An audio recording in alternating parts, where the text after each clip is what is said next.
Joseph Mateatau has a passion for brewing coffee. He's still young and blind, but that's not stopping him from achieving his dream. It started in 2014, and when it started, actually, because it's something that I like, making hot coffees and teas and stuff like that. So it started right there. So it's something that I do it from my heart, and I feel comfortable when I'm making coffee, and this is why I'm still making coffee even today.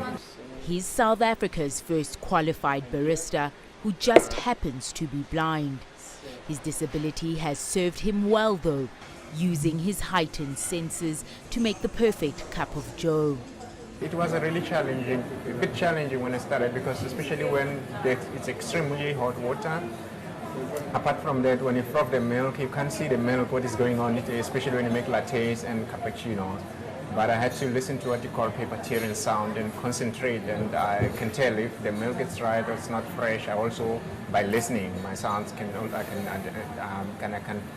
identify the milk if it's not right, it's not fresh enough, or it's too sour, or something like that, or it's not the right milk for cappuccino. So it was really challenging, but because of the practice and doing what I'm doing, my senses were perfect, and they actually alert me if there's something wrong with the grinder.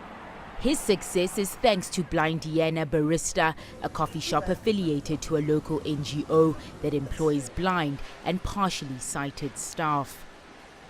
It was a very long road, and it was a lot of trial and error, but in the end we made it through, and I think it's also because of Joseph's persistence, and Joseph wanted to do this, and he was very glad to be trained as a barista. So it was a long path, and now Joseph is working full-time in our coffee shop. It's strange, and it's rare to find someone who's blind who can be a barista and end up working with, with customers and stuff like that, And I mean, the talent that he has, it's so amazing, Joseph aims to one day own his own coffee shop. So this extraordinary young man's journey has only just started. Thuli Shabalala, CGTN.